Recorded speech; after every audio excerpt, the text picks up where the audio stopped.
Assalamualaikum, hai teman-teman semua. Gak terasa kita udah di awal bulan lagi ya. Sekarang kita udah masuk di bulan September. Seperti biasanya di awal bulan aku selalu rutin untuk membuat budgeting atau penganggaran rumah tangga untuk mengatur uang yang telah diberikan oleh suami. Aku bukan seorang ahli keuangan dan gak ada basic pendidikan ilmu keuangan. Tapi aku belajar dari pengalaman yang aku rasakan selama aku melek finansial. Secara umum, pengertian melek finansial adalah kemampuan untuk mengelola finansial secara teratur dengan sejumlah ilmu pengetahuan dan keterampilan agar mampu mencapai kesejahteraan hidup. Dan tujuan keuanganku adalah kesejahteraan hidup tanpa embel-embel beban keuangan. Perlahan, setelah aku sadar jika pengelolaan keuanganku selama ini belum tepat, maka aku terus mencari ilmu dan juga belajar dari pengalaman. Seberapa banyak pun pemasukan yang kita dapat, jika kita nggak bisa kelola dengan baik, maka sama aja hasilnya nihil. Uang masuk dan langsung keluar habis tak tersisa, tanpa simpanan, seret di akhir bulan, selalu berharap waktu gajian bulan depan tiba, dan rotasinya berulang-ulang terus seperti itu. Intinya bukan hanya bagaimana soal kita bisa mendapatkan pemasukan lebih, tetapi bagaimana cara mengelola keuangan yang kita miliki. Karena aku tahu, kunci masalah utamanya yaitu gaya hidup yang kurang tepat yang aku jalani dulu. Setelah aku menerapkan pola pikir hidup minimalis, aku belajar untuk menahan nafsu belanjaku yang impulsif, yang ketika membeli sesuatu tanpa berpikir panjang dan perencanaan yang matang. Untuk tiap orang pasti memiliki pendapatan yang berbeda-beda, begitu juga pengeluarannya. Tiap-tiap pos anggaran juga bisa berbeda-beda, tergantung jumlah anggota keluarga dan harga di tiap daerah. Kali ini aku mau buat budgetingku untuk bulan September 2022. Untuk income aku sensor ya, untuk menghargai privasi suamiku. Begitu juga untuk giving. Untuk saving, ada simpanan tetap, sinking fund pajak mobil, dan sinking fund kurban. Tapi untuk penjelasannya aku jelasin di akhir ya.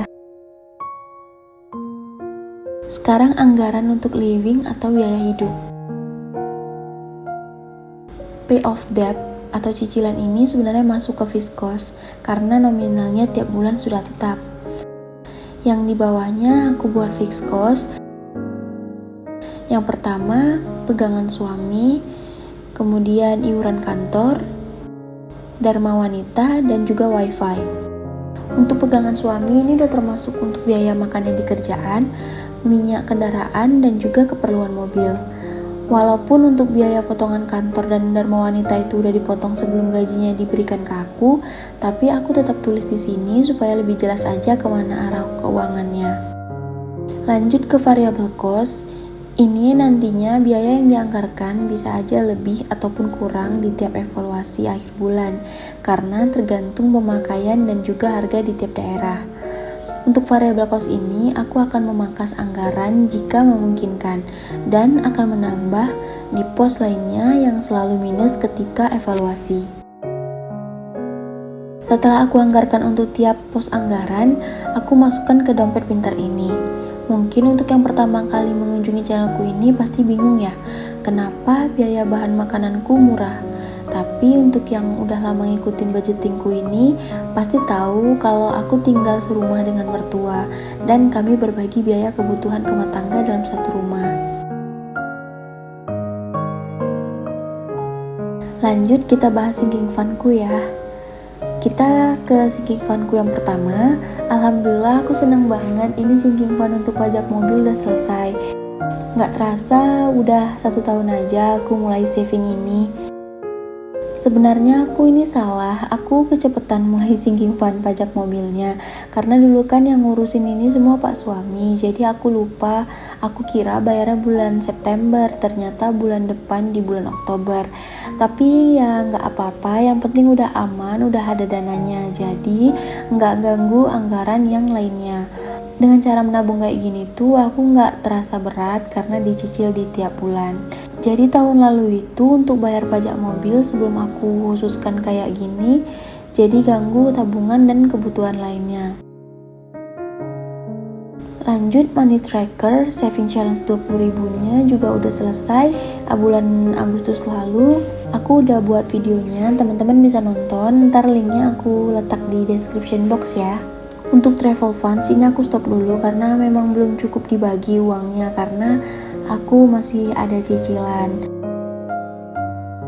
Dan yang terakhir, sinking funds kurban. Ini aku udah mulai dari 2 bulan yang lalu setelah hari raya Idul Adha tahun ini. Aku save 100.000 di tiap bulannya karena target 1.200.000 yang nantinya kurbannya akan dibuat dengan sistem patungan.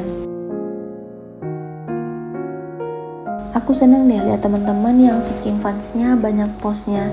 Aku juga pengen kayak gitu, tapi untuk saat ini aku rasa aku belum sanggup. Menurutku yang paling utama adalah mencukupi dulu biaya kebutuhan hidup sewajarnya, lalu cicilan, karena hutang harus kita duluankan. Karena untuk apa kita banyak membuat tabungan tapi mengesampingkan kebutuhan dan kewajiban. Tapi kalau bisa, bagi teman-teman yang beragama Islam, ayo kita buat sinking fund kurban sebagai sarana mendekatkan diri kepada Allah, ungkapan rasa syukur kita kepada Allah, dan manfaat-manfaat baik lainnya. Oh iya, aku kelupaan nih save dana darurat. Aku baru mulai buat dana darurat di bulan ini. Dan alhamdulillah budgetingku akhirnya selesai juga. Terima kasih untuk teman-teman yang udah mau simak video ini hingga akhir. Semoga ada sedikit manfaat yang bisa diambil. Wassalamualaikum warahmatullahi wabarakatuh. Bye.